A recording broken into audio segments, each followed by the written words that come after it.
నమస్తే అండి. నమస్తే అండి. ఎన్నికలు అయ్యాక కూడా పథకాలు రిలీజ్ చేయడం ఎలా ఉంది మీకు? బాగుందండి. చాలా డేరింగ్గా చేశారు వైఎస్ఆర్ జగన్ గారు. మాకు అన్ని అనుకూలంగా ఏ ఇబ్బంది లేకుండా చేశారు. ఎన్నికలు అయ్యాక కూడా పథకాలు అది రిలీజ్ చేశారంటే చాలా బాగుందండి. ప్రజలకి ఏ ఆటంకం లేకుండా నేరుగా ప్రజలకే అందేలాగా ఏర్పాటు చేశారు ఆయన. ఆ విషయంలో అయితే మాకైతే చాలా బాగుంది. అలాగే మరి గ్రామీణ ప్రాంతాల్లో పోలింగ్ ఎక్కువ జరిగింది కదా, ఏ పార్టీకి అనుకూలంగా ఉందనుకుంటున్నారు? వైఎస్ఆర్ పార్టీకి అనుకూలంగా ఉందండి. ఎందుకని? ఆయన చేసే పథకాలను పెట్టి ప్రతి ఒక్కరికి నేరుగా వాళ్ళ అకౌంట్లో పడుతున్నాయి కాబట్టి ఆ విధంగా నేరుగా ఎవరికి కూడా ఏ ఆటంకం లేకుండా ఇబ్బంది లేకుండా నేరుగా అకౌంట్లో పడుతున్నాయి కాబట్టి దానివల్ల అందరికీ కూడా ఆయన పార్టీ రావాలని కోరుకుంటున్నారండి. ఓకే. అలాగే మరి జగన్ మళ్ళీ సీఎం అవుతాడని వైసీపీ వాళ్ళు, చంద్రబాబు సీఎం అవుతాడని టీడీపీ వాళ్ళు అన్నారు. ఎవరు సీఎం కావచ్చు అనుకుంటున్నారు? పథకాలు అందిన వాళ్ళు అందరూ కూడా జగన్మోహన్ రెడ్డి సీఎం అవుతారని కోరుకుంటున్నామండి. పథకాలు అందరూ ఎవరో లేరండి, అందరికీ కూడా నేరుగా పథకాలు అందాయి. ఇందులో మా ప్రతిపక్షాలకు కూడా పథకాలు అందాయండి. పథకాలు అందాక వేరే వాళ్ళకి చేయాలనుకుంటే వాళ్ళకి ఇబ్బంది పడతారు.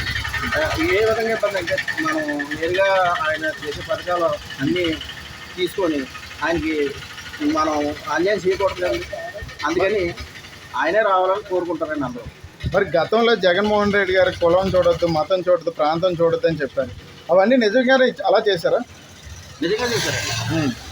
జగన్మోహన్ రెడ్డి గారు అయితే కులం చూడలేదు, మతం చూడలేదు, పార్టీ చూడలేదు, అందరూ నావాలుగా చేశారండి. అందువల్ల అందరికీ కూడా జగన్మోహన్ రెడ్డి రావాలని, వైఎస్ఆర్ పార్టీ రావాలని కోరుకుంటున్నాం. అలాగే మరి జగన్ పాలన మంచి జరిగిందా, చంద్రబాబు పాలన మంచి జరిగిందా?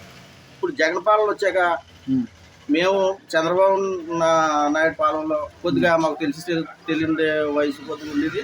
అది ఏ విధంగా కూడా మాకు పథకాలు ఏ విధంగా మాకు నేరుగా అకౌంట్లో పడడం కానీ ఏమైనా వచ్చి ఉన్నా మాకు అందకపోవడం ఇవన్నీ జరిగాయండి. ఇప్పుడు అలా కాకుండా ఈయన నేరుగా అకౌంట్లో మాకు అందజేసేస్తున్నారు కాబట్టి మాకే వచ్చాయి కాబట్టి మా జగన్ పరిపాలనే బాగుందండి. మరి జగన్ గారు చెప్తున్నారు ప్రతి గ్రామంలో సచివాలయం, రైతు భరోసా కేంద్రాలు, నాడు నేడు కింద స్కూల్స్ ఇలాంటివి ఎన్నో తీసుకొచ్చామని చెప్తున్నారు. ఇవన్నీ నిజమే అంటారా? నిజమేనండి. ఇప్పుడు ఏ ఊళ్ళో లేవండి సచివాలయం కట్టలేదా, నాడు నేడు ఇవ్వలేదా, స్కూళ్ళు ఏ విధంగా అది కార్పొరేట్ స్కూల్లో తయారు చేశారు. ప్రైవేట్ స్కూల్లో కూడా అంత అది సరైన కుర్చీలు కానీ, సరైన గ్రానైట్లు కానీ, సరైన కరెంటు షాప్లో కానీ అంత అందంగా తయారు చేశారండి. ప్రైవేట్ స్కూల్ కూడా మనం చూడలేదండి. పెద్ద పెద్ద ఫీజులు కట్టి కూడా ఇలా గవర్నమెంట్ స్కూల్లో చూడలేదండి. టీడీపీ ప్రభుత్వంలో చూడలేదు, ఇప్పుడు జగన్ ప్రభుత్వంలో చూస్తున్నామండి. స్కూళ్ళు కూడా చదువుకోవడానికి పిల్లలు వెళ్ళడానికి కూడా అన్ని సౌకర్యాలు, బాత్రూమ్ ఫెసిలిటీ, వాటర్ ఫెసిలిటీ, ఫ్యాన్లు, ఎలక్ట్రికల్, కంప్యూటర్లు, ఇంగ్లీష్ మీడియం అన్నీ బాగున్నాయండి. ఓకే. ఫైనల్గా మరో 2 వారాల్లో కౌంటింగ్ జరగనుంది. ప్రజల తీర్పు ఎలా ఉండబోతుంది?